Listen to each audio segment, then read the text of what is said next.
Magandang araw po. Ito nga ay tamang punas lang ako ng pomade. Nilalagay po yan sa buhok. Maganda po yan at mabango. At mura lang po yan. Binibenta po namin sa shop namin. Kahit sino po, kahit hindi po namin customer, pwede pong bumili. Halagang 180 lang po isa. Swat Barber. Swak na swak sa budget. Binibenta namin to dito. 150 isa. Ang bango to.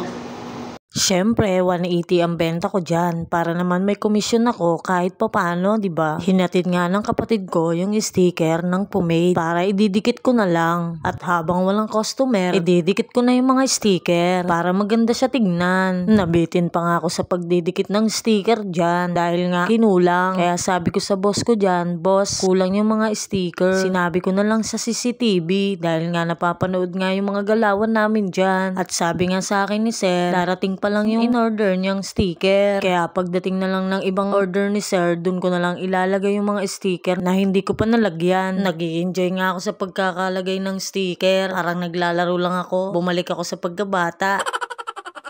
Pinapakasentro ko nga dyan. Baka maging tabingi yung pagkalagay ko ng sticker. Mayayari tayo kay sir. Habang pinupunasan ko nga to, nasa isip ko ano kayang amoy ng pomade na to. Kaya yung inamoy ko, ang bango pala at saka maganda siya sa buhok dahil na-try ko nga kanina. Hindi ko nga lang na-videohan. Parang lagi kang bagong ligo. Kasi parang hair polish lang siya. Kaya try nyo na. 180 lang naman. Napakaseryoso ng pagmumukha ko, no? Ganyan talaga ako. Seryoso sa buhay and love life. Ay!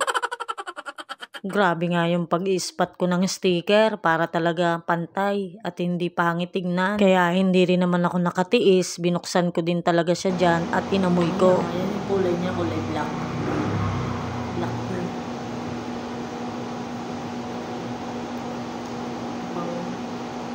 Parang lotion. Akala mo yung panlinis ng sapatos, no? Charot. Uy, hindi ah. Baka kamalan yung panlinis ng sapatos yun ah. Mark, di ba meron ka na itong ginagamit sa customer? Meron kang ginagamit pang ano yun? Ganito yung nilalagay mo, di ba? Mabango siya? Oo. Hindi. Ha? Ito, tingnan mo. May na to. Mabango siya.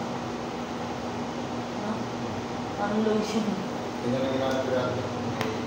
Ano yung tumitigas yung buhok mo? Ha? Tumitigas yung buhok mo? O para lang siyang ano? Parang ano lang. Kung saan susunod na ba? Si Mark pala ang kasama ko dyan sa trabaho. Dalawa lang kami. Minsan kasama din namin si boss. Pero mas madalas dalawa lang kami naiiwan ni Mark dahil nga hiring pa kami ng isang barbero. At si sir, marami din kasi siyang inaasikaso. Pero ang sabi naman ni sir, pagkatapos daw ng isang buwan, madadagdagan na kami ng isa. Kaya magiging 3 na din kami. At ito nga, hindi ko matapos-tapos to kahit ang konti lang na ginagawa ko. Ewan ko ba, dinaig ko pang dinadasalan tong pomade na to. Etong kasama ko naman, hindi ko alam kung pinapanood ba ako o busy lang talaga siya sa ka-chat niya. Dito nga ay medyo nadismaya ako dahil nga konti na lang yung natitirang sticker. Nabitin ako sa ginagawa ko. Nag-i-enjoy na ako eh. Pero pag dumating yung ibang order ni sir, want to sawa ka talaga. Baka magreklamo ka na.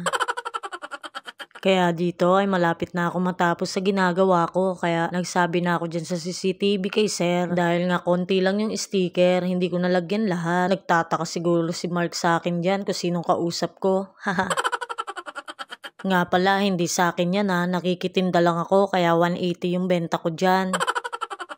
Sa boss ko talaga yan. Ang akala ko kasi pagkaabot ng kapatid ko sa akin ng sticker na yan ay puno. Hindi pala. Akala ko lang pala yun. O siya, ano pa inaantay nyo? Bumili na kayo. Kung ayaw nyong itapon ko to. Charot. Tumigil. O siya, hanggang dito na lang muna. Ingat ka palagi. Babush!